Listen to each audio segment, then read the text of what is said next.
Just outside North Carolina's Barrier Reef is one of the Atlantic's most treacherous bodies of water, where raging ocean tempests and countless wars have seen even the mightiest of vessels succumb to the sea.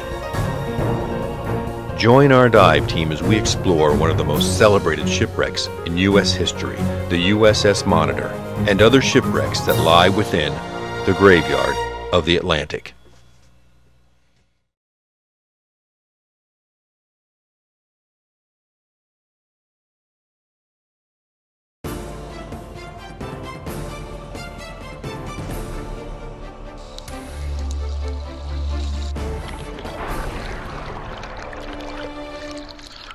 The USS Monitor is undoubtedly one of the most significant warships in the history of the world, and particularly in the United States.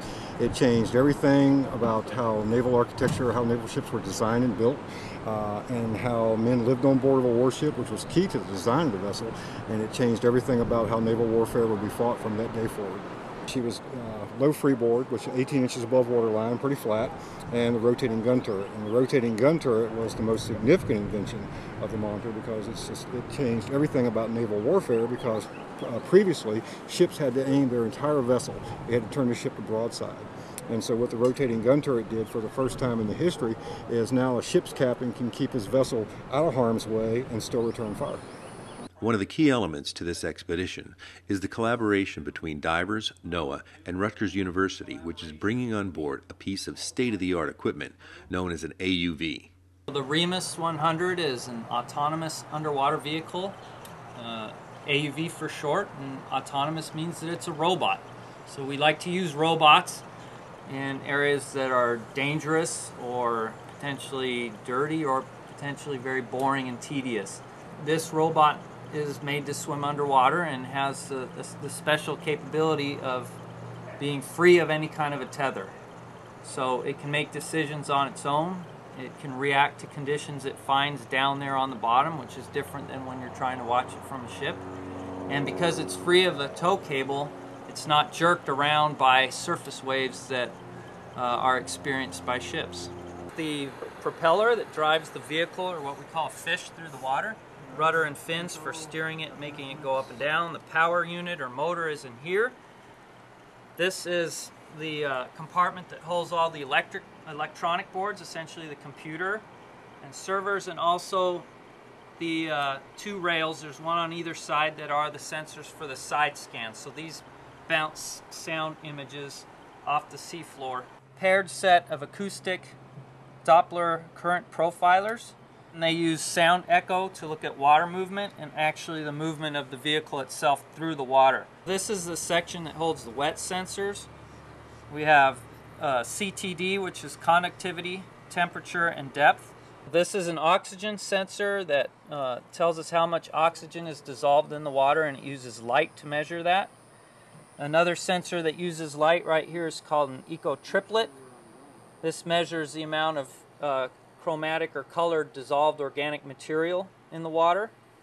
And on the other side, in the other direction, is a similar sensor that uses blue light to measure chlorophyll A, which is a very important component of algae.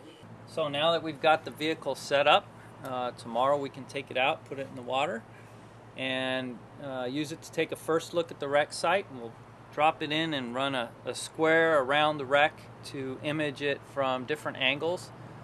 And we'll use that information to plan our dive missions and future detailed imaging missions. We have a few goals, and we will try to put people into teams to accomplish those goals the best we can. Some of it may be for those that are not doing photographic or videography, might be simply count fish, and count fish that are not indigenous to that specific or this area. All this data that we're going to collect, hopefully over the course of the week, will help us roll it right back into what NOAA's going to do with the Monitor over the next 5 to 7 years. The REMUS has been tested, the divers briefed, and the boats are ready to go. All we need now is good weather.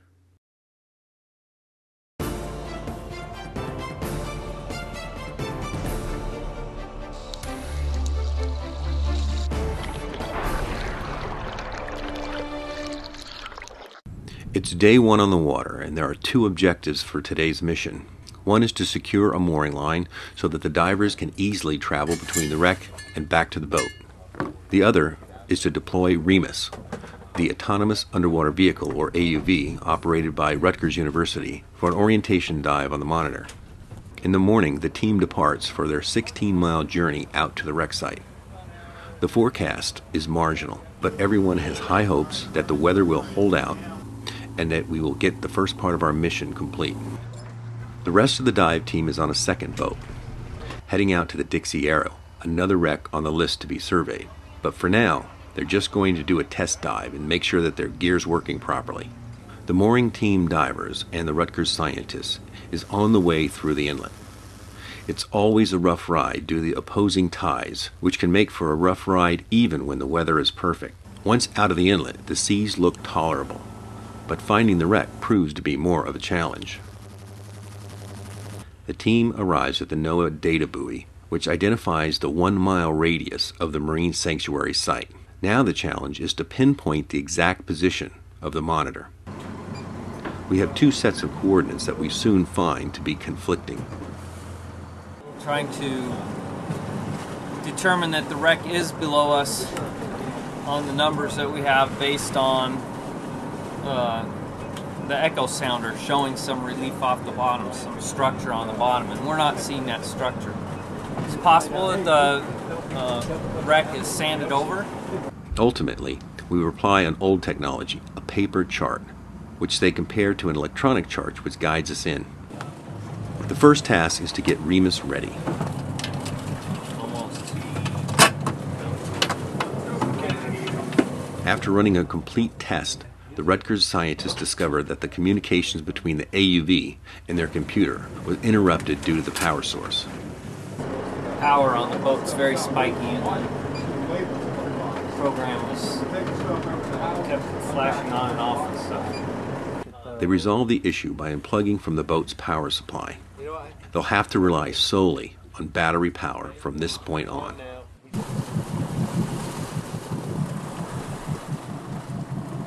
Ready? Do it. The transponder buoys used to guide the AUV are set into position. But it soon becomes evident that the current is too strong to hold the buoys in position. This makes it impossible for REMUS to find its way. The decision is made to abort this deployment.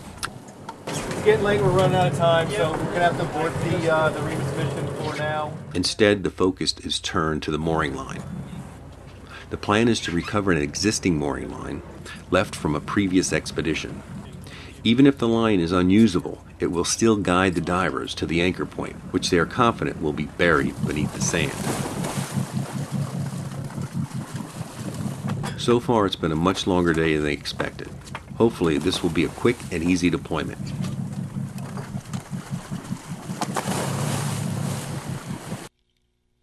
As expected, the divers find an abandoned mooring line. But they soon realize they're in for a much longer dive than they planned. They're going to have more bottom time than the 20 minutes planned for. A longer bottom time means longer decompression time, so that the nitrogen bubbles absorbed in their tissues will have sufficient time to be expelled. The increase is exponential.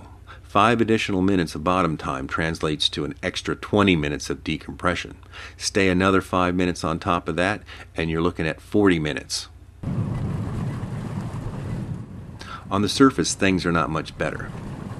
The weather is getting worse, the skies are darkening, and the winds are picking up. The topside crew also notices that the current is starting to run hard. It's taken the divers nearly 30 minutes to complete their task of getting the line to the surface. Now, faced with over 2 hours of decompression, as they come up, they realize that the current is far stronger than before.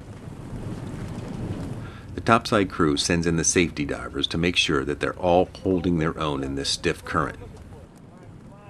The divers give the OK signal. Now it's just a waiting game in rough seas.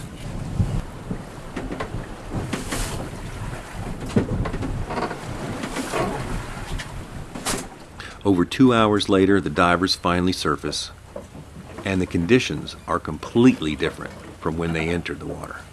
That illustrates just how quickly the weather can turn in the graveyard of the Atlantic. It was a hard-fought day, but the most important element of the mission, securing the pathway from the surface to the wreck, is complete. Now it's going to be a rough ride home, and all we can hope for is good weather for the next day.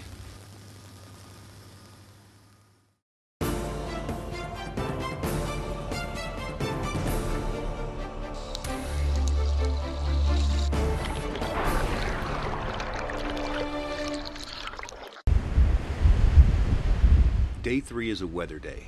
The forecast is not conducive to going out.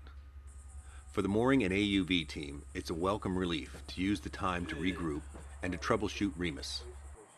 In addition, it's also lent time to field calls and email requests from media. The Associated Press did a piece that was picked up by the Virginian Pilot.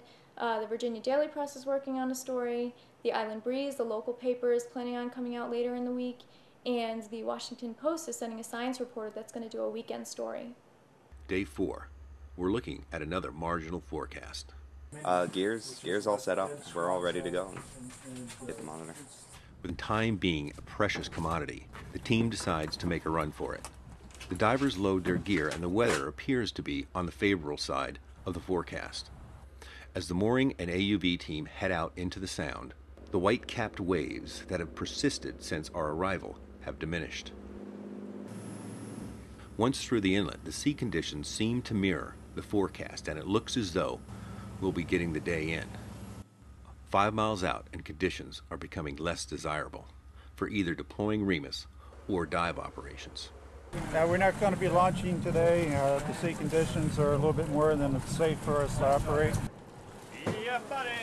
We're in 3 to 5 foot seas with occasional 6s and 7s rolling through. The current's about a knot right now, and the conditions are just unsafe to dive due to the lengthy decompression that we have to do.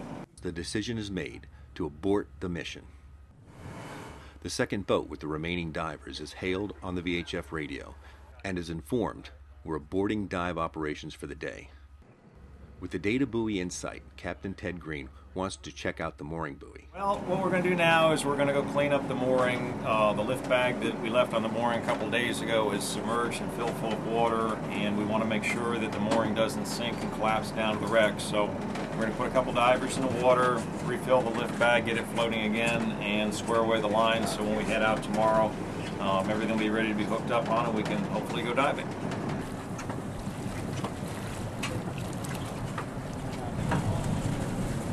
All the line that we attached to it yesterday is wrapped around. It looks like a candle all the way from top to bottom. There's a trailing edge on either the top and on the bottom of the big rewound, which includes the lift bag also on the top of it. What we're going to do, I'm going to take you back up in front of the mooring and drop you off. Bob's got a rope, that he's got a mooring line that he's going to throw to you once you're on the mooring. Take it down, pass it through the eye on the mooring rope, and just make a couple of overhand knots, and then come back up again. Okay, good. Go, Carl. Go. Here's different amounts of drag on the different elements, the buoy, the lift bag, the rope. Spun and spun. Good, got it. Let's see. Wait till you see the mess. The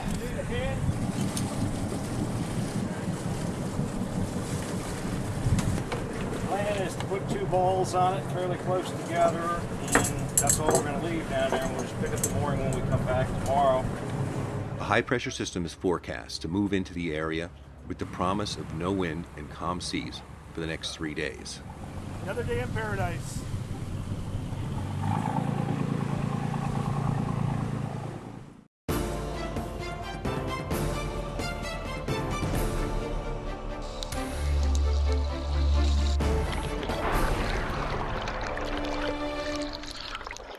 This piece of lower hull structure, which is the bottom. On the night of day 4, NOAA's Jeff Johnson briefs the divers on the next day's mission. So if you're shooting video, keep in mind that, nice, slow, controlled passes is always better.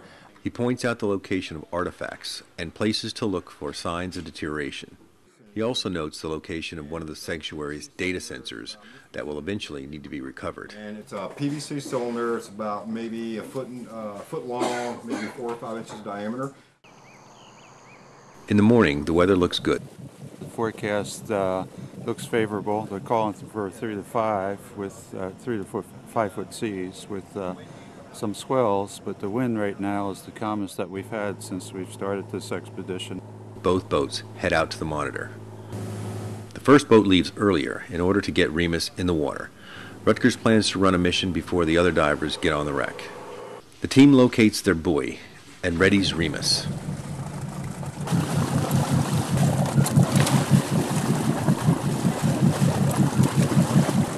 They drop in a transponder buoy.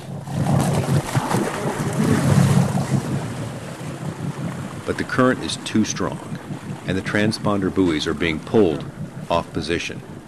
The buoy on the top gives me a reference point, and every time I go by it in a circle, I am marking it on my plotter, and the plotter shows a series of points how the buoy is drifting. It's being pulled by the current away from the spot that we set it. The problem is if we have too much drift of the buoy and the transponder, the reference point that the Remus uses to know where it's going won't be a fixed point. It must be a fixed point so the Remus has a reference point to know where to run its mission. The Remus mission is scrapped yet again. Can't see it. The Remus is 0 for 3 on launching. The Rutgers scientists are getting anxious. It turned out to be another frustrating day as far as AUV operations are concerned. They're hoping things work out differently in the following days. The second boat arrives on site, but will need to stand by while the primary dive team checks out the mooring before the rest of the divers make their descent. When all looks good, a surface marker buoy will be sent to the surface as a signal that it's time for the other divers to splash. Finally, it surfaces. The divers on the other boat get ready. Is my outer stage funnel clear? Go! Go down! Hey, jump and go down or you're going to miss it. The current is incredibly strong, and not everyone can fight their way down to the wreck. Current. It's too strong for me. But enough divers get to the wreck and complete their assignments. The first task at hand was to examine the mooring line, the chain, to make sure that everything was secure and safe for the other divers to descend on.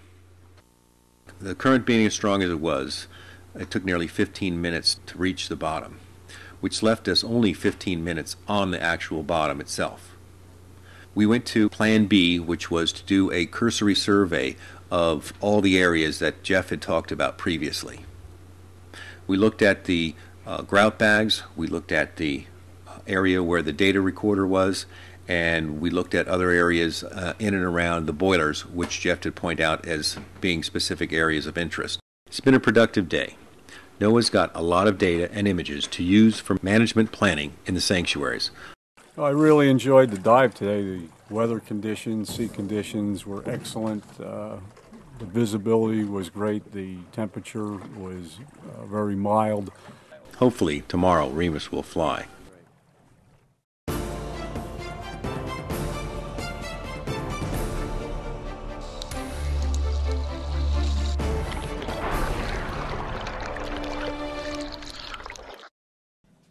It's day 6. The frustration levels are running high for both the AUV team and the divers. The weather forecast looks to be a promising one with seas less than 3 foot. To avoid current issues, today the AUV team is taking a different tack by eliminating the transponder buoys. The big change is that we're going to run this by dead reckoning. That can be inaccurate, and it can be more inaccurate when there's strong currents. The plan is to stop in an area where the currents are slight, or better yet, non-existent. They'll put the Remus in the water to run a circular pattern. This will calibrate the onboard compass to the region. Once this is complete, the only thing Remus will need to know is its location at the start of the mission.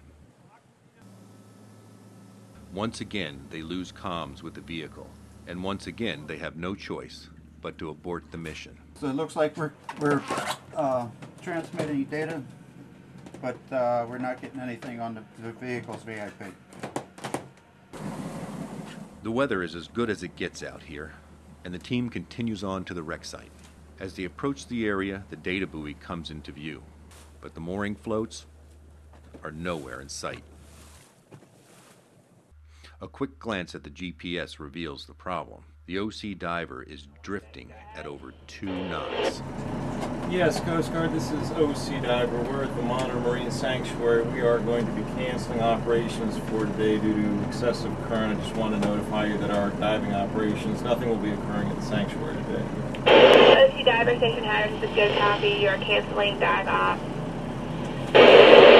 A few of the team members claim to have caught a glimpse of the floats just below the surface, so we're going to make a second pass. Nothing. With mask and fins, the divers take a dip into the water to see if they can locate the floats as they drift by. I found them! They're right here! Though they locate the mooring floats, there's nothing that can be done. They're 75 feet down right below me! As a visual reference of just how swift the current is running, the team heads over to the nearby data buoy.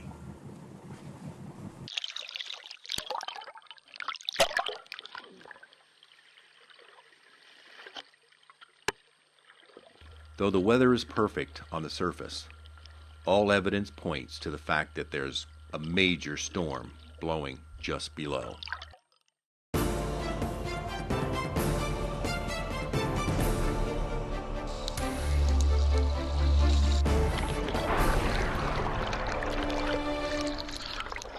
We're now working on day 7. Because of the current, diving the Monitor is no longer an option. But the dive team decides to saddle up anyway and take one more rodeo ride for a chance to dive an alternate site. The AUV team is also heading to an alternate location, high on the sanctuary's list of targets. They've isolated the communications problem and conducted a compass calibration yesterday afternoon in the calm waters of the Sound.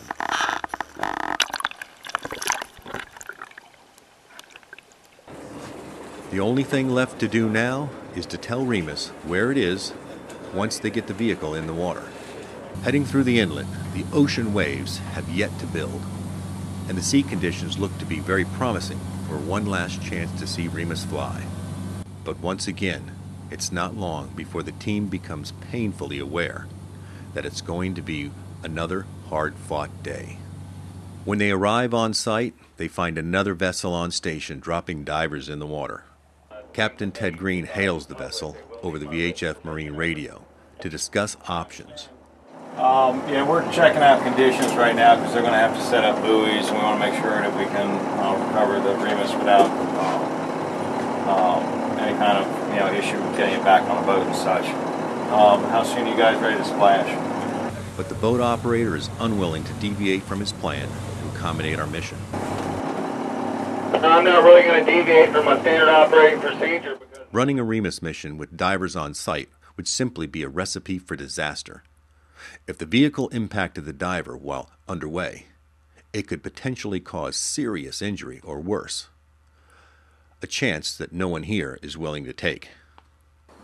An attempt to reprogram a new mission to an alternate target on a rocking boat will be challenging at best, but the AUV team shifts into high gear to give it a shot anyways. We're going to move off to one of NOAA's target sites instead and run it on that. The guys here basically need to have a clean area to operate. The OC diver heads off to another location on NOAA's list to be surveyed. Once on site, Ted Green maneuvers the boat over the site to determine the least depth that the vehicle will be programmed to maintain. Networker. After about a half an hour of being tossed around on a rocking boat, the team comes to the realization that Remus is just not going to get wet on this expedition. It's been a hard-fought week with frustration and disappointment running high. And with that, the graveyard of the Atlantic Expedition 2009 has come to a close.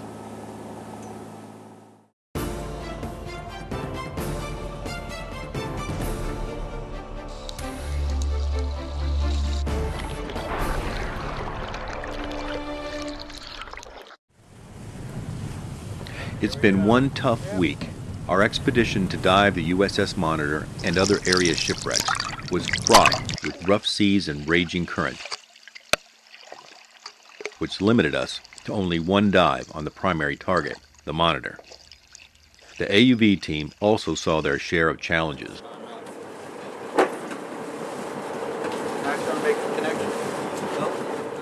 But regardless, it was the adverse sea conditions that ultimately kept Remus from its mission. The theme of this expedition has been from the start technology. And despite our outcome, it was the technology we employed that ultimately made the expedition a success. A good example of some of this technology was on day one, when the mooring team dives ran longer than planned. If not for the use of closed-circuit rebreathers, the extended bottom time would have been virtually impossible. Unlike regular scuba, the diver's exhaled breath is circulated back to the diver through a closed breathing loop which scrubs out the carbon dioxide and replenishes the oxygen that our bodies metabolize. This method is an extremely efficient use of gas, which allows the diver to remain at depth for extended periods while carrying a very small gas supply. One of the other technologies employed was the internet. This made daily reports possible, and it also allowed the team to plan for the next day's dive. By accessing NOAA's marine weather forecast for the area, we could then determine the plan for the following day. In addition, the sanctuary's on-site data buoy offered a real-time look at the sea state and the current speeds. Behind the scenes, the cameras used are not only state-of-the-art, but were instrumental in the production of the daily news reports. If it wasn't for these cameras, we probably wouldn't have been able to accomplish the daily news reports. Why? Because both of these cameras here are tapeless. This camera uses an optical disc. It comes in a handy little case. It's pretty much the same thing as a DVD. And this guy down here, CF cards, standard compact flash cards. Both of them can record over an hour of high-definition video. And the greatest thing is that it's instant access. There's no fast-forwarding, there's no rewinding. So it's simply a drag-and-drop operation, and you're done. You know, one of the unsung heroes of video production is the lens. This is the eye of the camera, and no matter how good the camera is, well, if it doesn't have a good eye, it's just not going to see very well. In this case, this is a super wide-angle lens, and it really brought people right into the action. We were working in a small space, but it made it look like we were working on an ocean liner. Despite all of the technology available, it was ultimately Mother Nature who dictated the outcome of this expedition. You know, Remus never made it in the water, and the dive team, well, we only made it to the Monitor once. But that's science. Science isn't a for sure thing. It's a sequence of trial and error. And as far as the weather goes, well, not much you can do about Mother Nature. So when we come back to complete the mission, all we can do is hope for the best.